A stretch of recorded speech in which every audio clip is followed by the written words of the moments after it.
mate, if you ain't getting this one, then this one's for you. What's up guys, and welcome back to EME TV. And as you can see from the title today, we're going to be switching from Japanese cars to British, and we're going to be talking about the Land Rover Range Rover Sport. I think it's the L302 variant, the old one, the first generation. Going to be talking about it and see if it's actually going to be coming to the channel very soon. Let's go.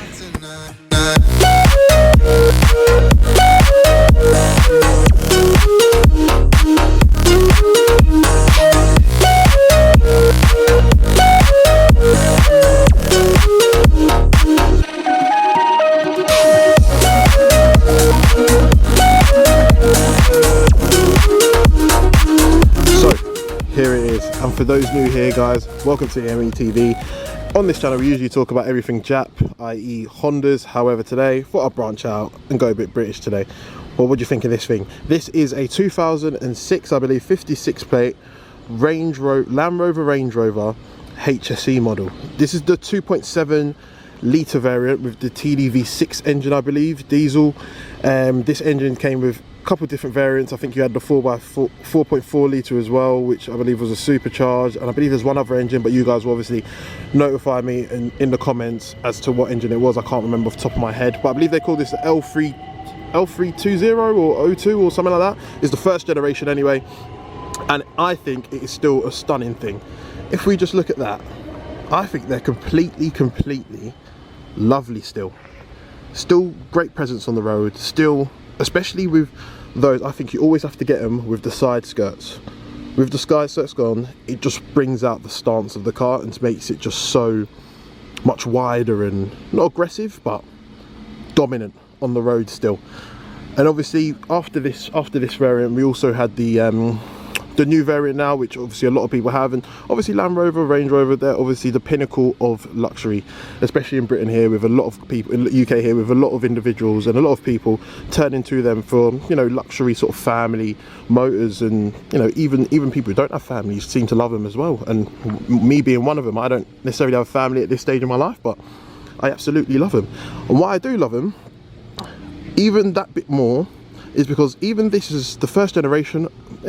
Some people might classify it as old, but this is great value for money right now.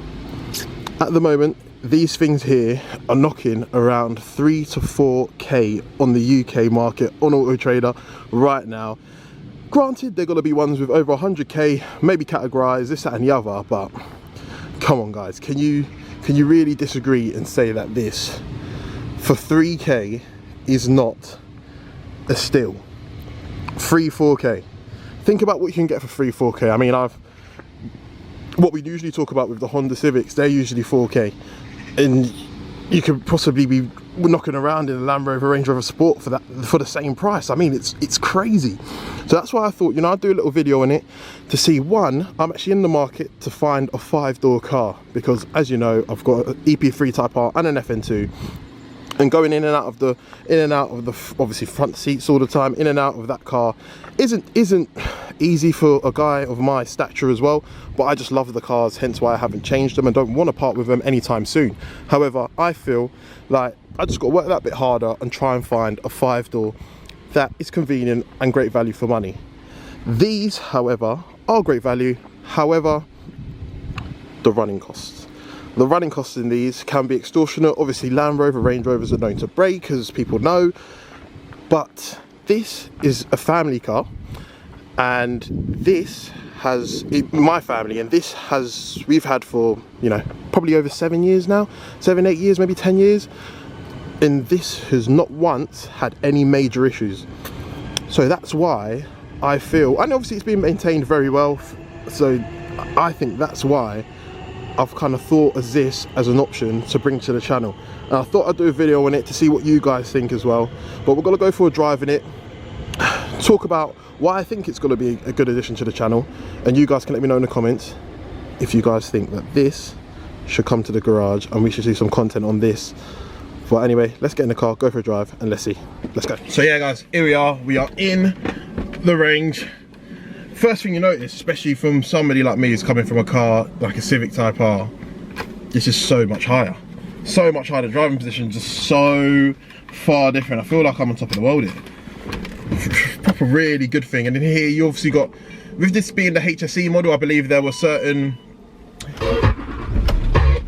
turn that off, there were certain additions to the spec. I believe one of them being Harman Kardon. We've got Harman Kardon speakers in here.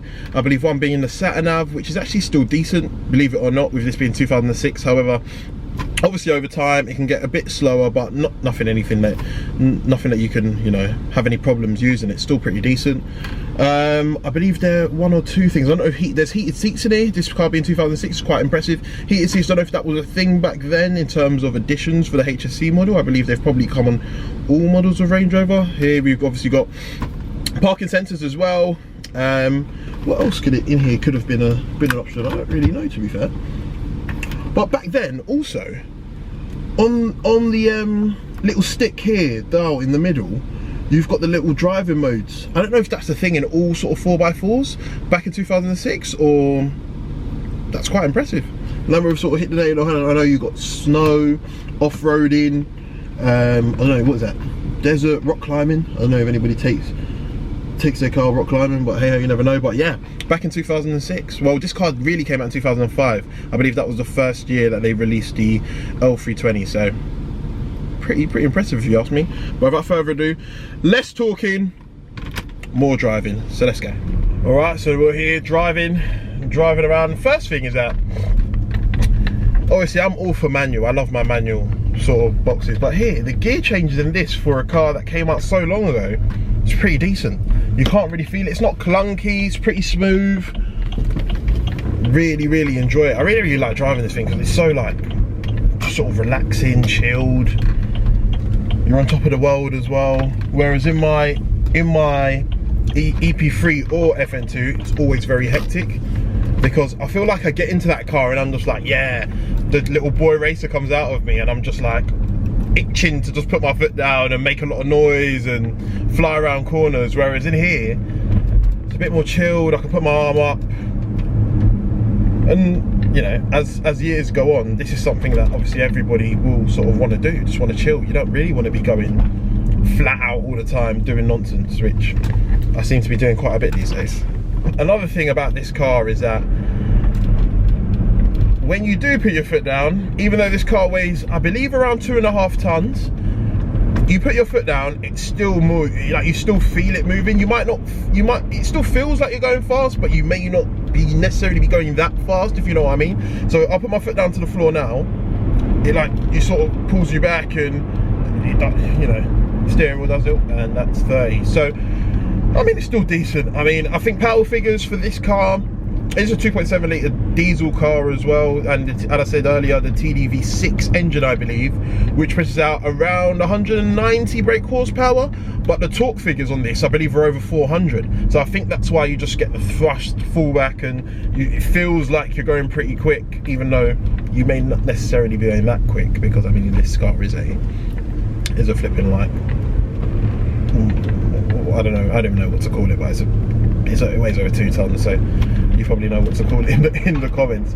But yeah, I thought, why not do a video on it? As I said, I'm in the market for a 5-door saloon, really. But when I saw the prices of this, I was like, oh yeah, let me just go and see what the Range Rover Sports are saying on the used car market.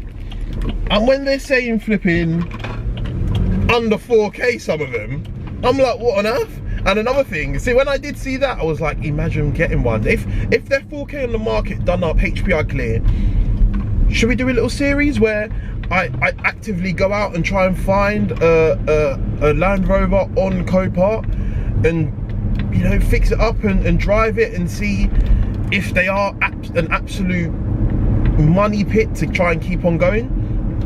I mean, it's something that it will be fun. It won't be fun when I see my bank account literally just going down and down and down every month, but I mean, it might make for good content. And to be fair, I enjoy. I've always said, I feel like I've said anyway to you guys on this channel, that I always love fixing cars, doing them up, and appreciating, like with the obviously I haven't done the FN2 yet with the bodywork and stuff that I need to do, but with the EP3, I've loved the fact that I've bought that from Co-Park, been able to obviously fix it up, do it up, and obviously get it to a position where now I'm enjoying it on the road. And it's that sort of satisfaction I appreciate. Is it a satisfaction or appreciation? Like, I just love it. And I feel like with one of these, although it's a different territory to sort of Honda Civics. This is with Land Rover not being the cheapest brand out there.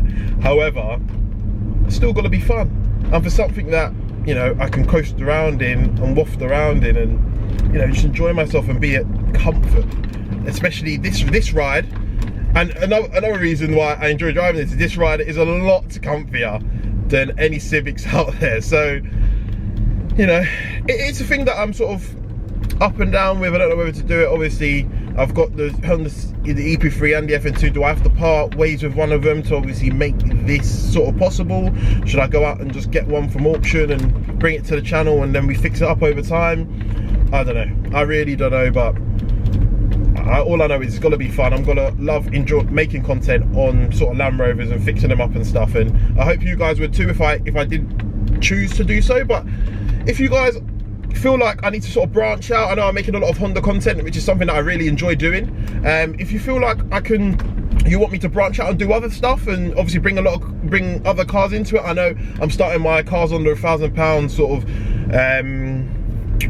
series, due to the fact that that's how this channel even started during lockdown.